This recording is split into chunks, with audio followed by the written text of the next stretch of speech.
It felt like yesterday when I met Robert. It was at a charity event in the town hall. The place was buzzing with people, all dressed up, looking their best. I was there because I felt like I needed to be part of the community after moving to the town only a few months ago. Robert was there representing his family's business. "Hi, I'm Robert," he introduced himself, extending his hand. His blue eyes looked genuine and friendly. "Hi, Robert, I'm Clara," I replied, shaking his hand. We chatted about everything under the sun, from our childhood memories to our favorite movies. I found out that he had grown up in this town and had a family business here.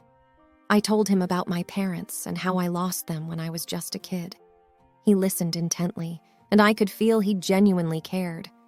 "I'm so sorry about your parents," he said sincerely. "It must have been tough growing up without them." "It was," I admitted, "but their love always remained with me. Plus, I inherited a good amount from my father. It helps me remember them." As the night progressed, we found ourselves more and more engrossed in our conversation, completely oblivious to the hustle and bustle around us. Before we knew it, the event was wrapping up. "Would you like to grab a coffee sometime?" Robert asked, a hint of nervousness in his voice. "I'd love to," I replied, smiling. Our coffee dates turned into dinner dates, and before we knew it, we were planning our wedding. It all happened so fast. I was 27, with an inheritance from my parents and a heart full of hope. Robert was everything I had ever wanted, or so I thought. After the wedding, I was introduced to his family. His dad, Mr. Lawson, was a gentle and warm man. The first time we met, he gave me a big hug and said, "Welcome to the family, dear. I hope you find all the happiness you deserve." Mrs. Lawson, on the other hand, was a stark contrast. She looked me up and down, her eyes cold and calculating.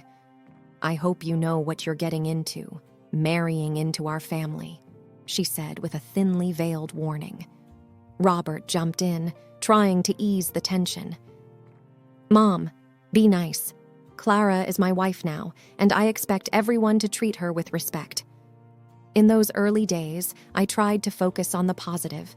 I was in love, and I was hopeful that things would get better with time. Little did I know the roller coaster of events that awaited me in the next few chapters of my life. Several months into our marriage, things seemed to be going well. Robert and I had settled into a rhythm. We would often take evening walks, discussing our plans for the future. Our home was a cozy space that we both loved. One morning, I woke up feeling a little off. I was nauseous and had a strange feeling in my stomach. A few days later, the realization hit me. Could I be pregnant? I quickly bought a pregnancy test, and to my shock, it came out positive. I was flooded with a mix of emotions. While I was excited about the possibility of becoming a mother, I was also nervous about how Robert would react, especially considering his mom's clear disdain for me. That evening, after dinner, I decided to share the news. "Robert," I began, taking a deep breath, "I have something to tell you. I'm pregnant." He looked at me, and for a moment, his face was unreadable. Then, to my surprise and hurt, he said, "Is it even mine?" I was taken aback. "What? Of course it is. How can you even ask that?" He looked away, avoiding my gaze. "It's just... I don't know, Clara. Everything happened so fast. Our marriage and now this. I need some time to think." I tried to hold back my tears, feeling a mixture of anger and hurt. "Robert, I never expected this from you. This child is ours, and I hoped you'd be happy." He didn't reply. Instead, he left the room, leaving me alone with my thoughts. The next few weeks were tough. My pregnancy symptoms started to kick in, and Robert's cold behavior didn't help. I found solace in the fact that this child was a symbol of our love, even if Robert didn't see it that way. One day, Mrs. Lawson came over unannounced. "I heard the news," she said without preamble. "Is it even true?" "Yes, it's true. I replied, trying to maintain my composure. She smirked. You think having this child will solidify your place in this family? You're wrong. I felt a surge of anger. This is my family too now, and this child will be a part of it whether you like it or not. She scoffed. We'll see about that. And with that, she left. The next few months were a blur. I tried to focus on my health and the baby, but the constant tension at home and Robert's doubt wore me down. My only comfort was the small kicks and movements I felt inside me, reminding me that there was a life growing within, waiting to meet the world. But little did I know that the challenges ahead were far greater than what I had already faced. As my pregnancy progressed, it became harder to manage everything on my own. I was constantly nauseous, and even the simplest chores seemed daunting. Robert was indifferent, often coming home late, leaving me to fend for myself. That's when he made the proposal I'd come to regret. Clara, he began one evening, I've been thinking. Since you're finding it hard to manage things here, and my parents' house is much bigger with help available, maybe we should move there for a while, until the baby arrives. I was hesitant. Mrs. Lawson's attitude towards me was clear, but at the same time, I felt weak and overwhelmed. I don't know, Robert. Your mom hasn't exactly been welcoming. He looked at me, trying to reassure. It's a big house, Clara. We won't even cross paths much, and Dad will be there. You know he likes you. In my vulnerable state, I agreed, thinking it might be for the best. Moving into the Lawsons' residence was an eye-opener. It was a grand house, reflecting the years of prosperity the family enjoyed, but with its grandeur came coldness. The vast hallways echoed with silence, the huge rooms felt devoid of warmth. The only solace came from Mr. Lawson. Welcome, Clara, he said with a kind smile, giving me a comforting pat on the back. Don't worry about anything here. Consider this place your home. But the peace was short-lived. Mrs. Lawson's digs and snide remarks were a daily ordeal. She would comment on everything, from the food I ate to the clothes I wore. One day, when I was in the kitchen trying to make myself a sandwich, she walked in, her eyes scanning me up and down. You sure you should be eating that? She commented, looking at the sandwich. I took a deep breath. I think I know what's best for me and my baby. She smirked. Well, if it is even your baby.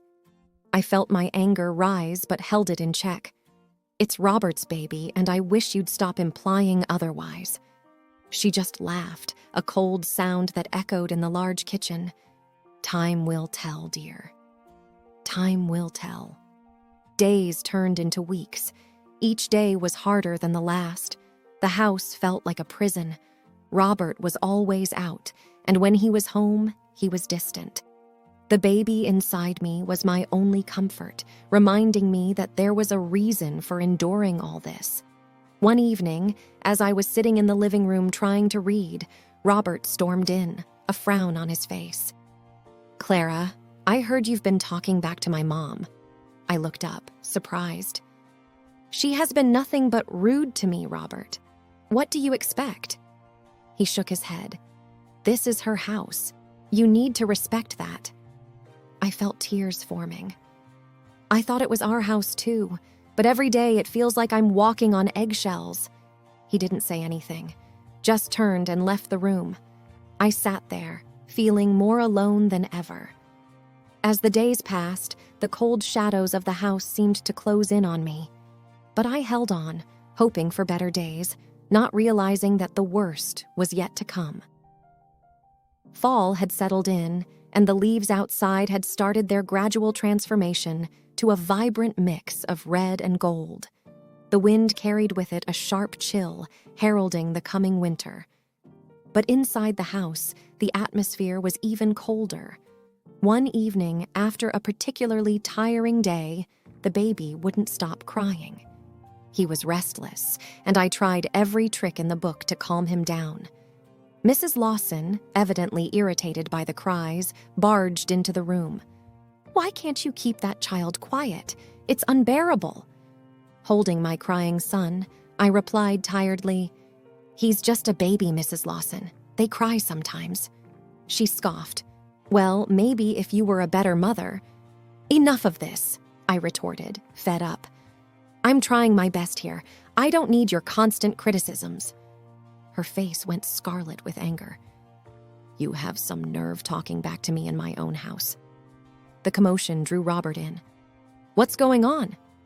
"Your wife seems to think she can disrespect me under my own roof," Mrs. Lawson spat.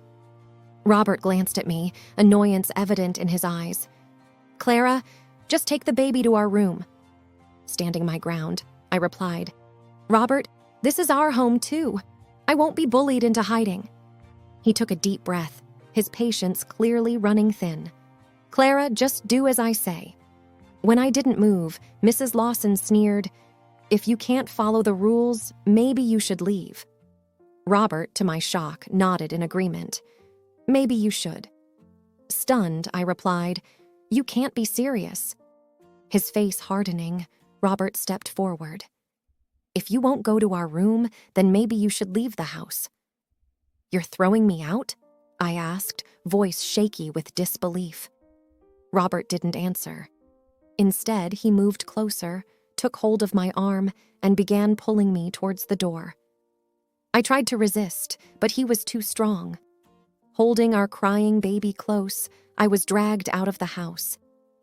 The door slammed behind me, leaving me and my child in the biting cold of the fall evening. Tears streamed down my face, not just from the cold wind, but from the sharp sting of betrayal. My own husband, the man I loved, had just thrown me out of our home. The magnitude of what had just happened weighed heavily on my shoulders as I walked away, holding my child close, trying to shield him from the cold wind.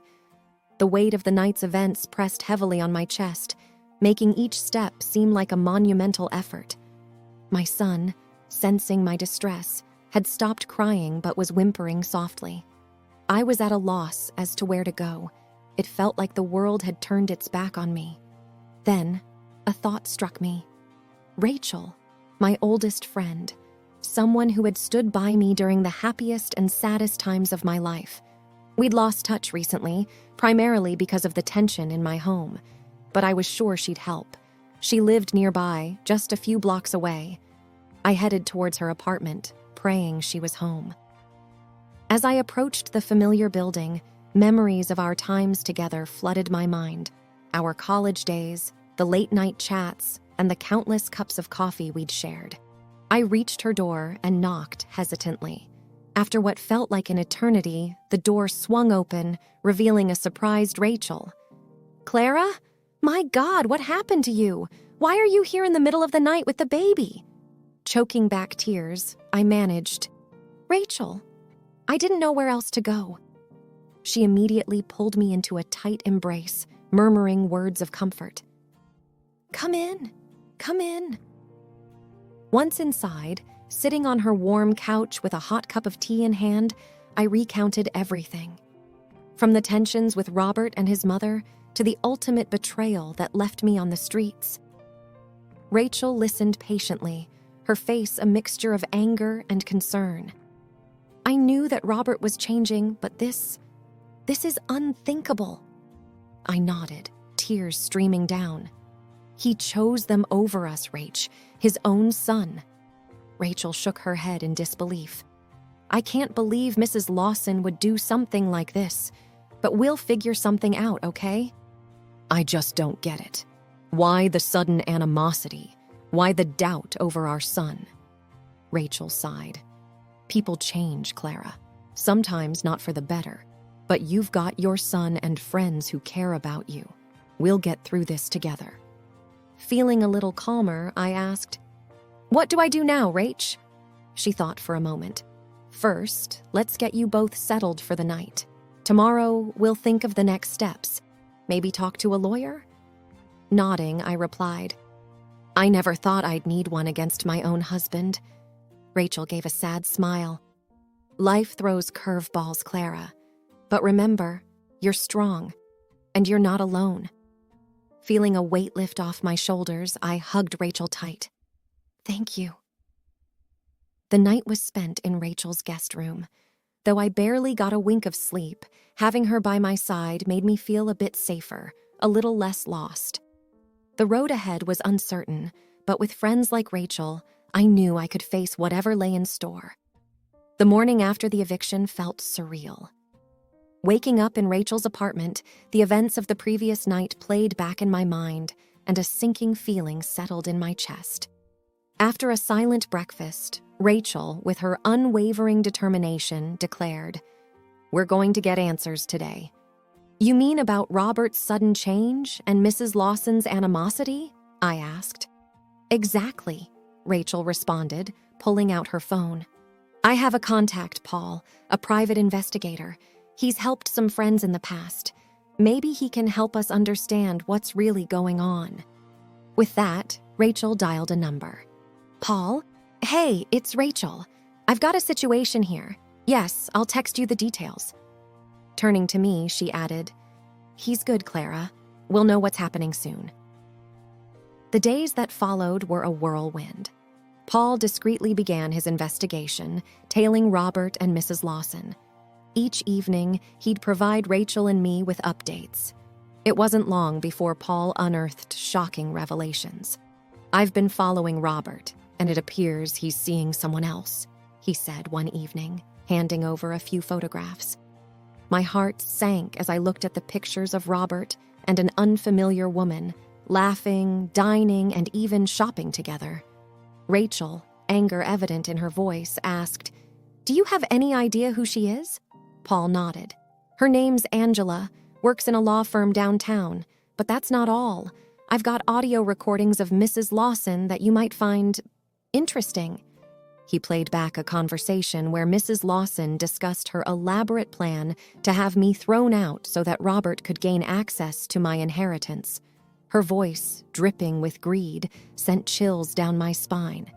"Once Clara's out of the picture, Robert can divorce her. With a good lawyer, he can claim a good portion of her inheritance for emotional distress or some such nonsense. Angela's firm will handle it. Our boy deserves that money more than she does." I sat in stunned silence. It all made a cruel kind of sense now. Robert's doubts about our son's paternity, the constant harassment, it was all part of a twisted scheme. Rachel, seething with anger, declared, "We're taking this to the police, and you're getting a lawyer, Clara. We'll fight them." Paul nodded. "I've got more recordings and photos. It's concrete evidence." While the truth was a bitter pill to swallow, knowing it gave me a renewed sense of purpose. No longer would I be the victim. With evidence in hand and Rachel by my side, I was ready to confront Robert and Mrs. Lawson and reclaim not just my inheritance, but my dignity and peace of mind. The chapter of betrayal in my life was about to be closed, and I was determined to ensure justice was served. With the evidence in hand and my resolve firm, it was time to confront my soon-to-be ex-husband and his conniving mother. I decided to go to their house, the house I once called home. Rachel insisted on accompanying me, a pillar of strength and support. As we approached the house, my heart raced, but not from fear. It was anger, determination, and the desire to close this traumatic chapter in my life. We rang the doorbell, and Mrs. Lawson answered, feigning surprise. "Clara, what brings you here?" Without mincing words, I replied, "You know why I'm here." Robert appeared from the living room, looking rather uneasy. "Clara," he began, but I cut him off. "No, Robert, it's my turn to talk. We know everything." I held up the photos and the transcripts of the recordings. Mrs. Lawson's face turned pale while Robert looked like he'd been caught red-handed. "How did you—" "Doesn't matter how," Rachel interrupted. "What matters is that you both have been exposed." I took a deep breath, finding my voice. "You thought you could play with my life? You thought you could get rid of me and take everything I've inherited from my parents?" Robert tried to speak. "Clara, No," I shot back. "I gave you everything.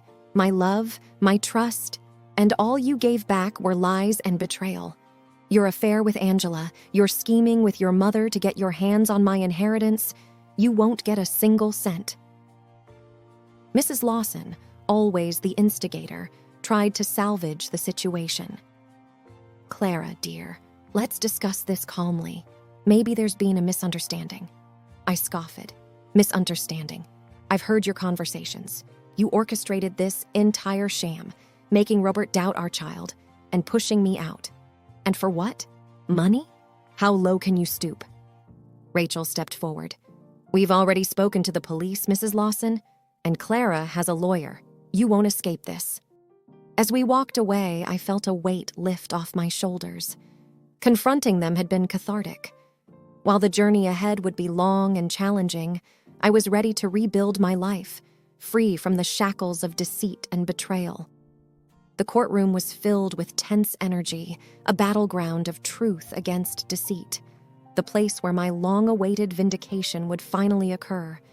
My attorney presented our first piece of evidence, the results of the paternity test that unequivocally proved Robert was indeed the father of my child.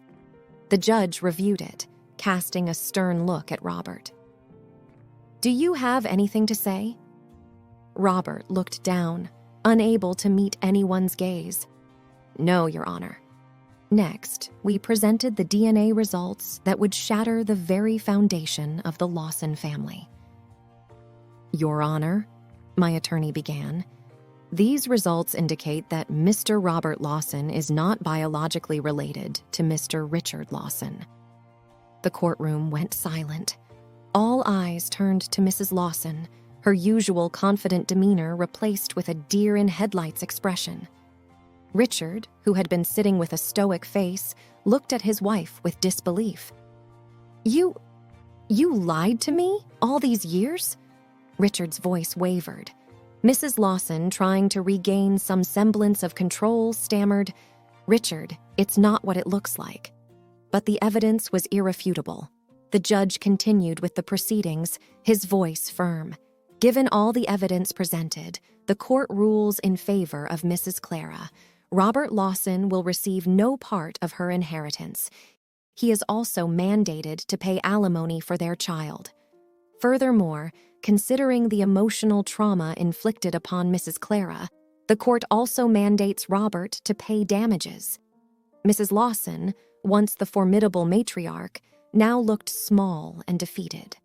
But the courtroom had one more revelation that would strip her of her last vestiges of power. Richard stood up, facing his soon-to-be ex-wife. "I've filed for divorce, and I've already begun the proceedings to claim our house. You won't see a single penny from our joint assets." She was speechless, her empire and decades of manipulation crumbling around her. Walking out of the courtroom, the sunlight seemed brighter, the world fuller. Rachel hugged me tightly. "You did it, Clara. Justice is served." I took a deep breath, feeling the weight lift off my shoulders. It's over. Finally. And as I moved forward, with my son in my arms, I knew I was walking towards a better, brighter future.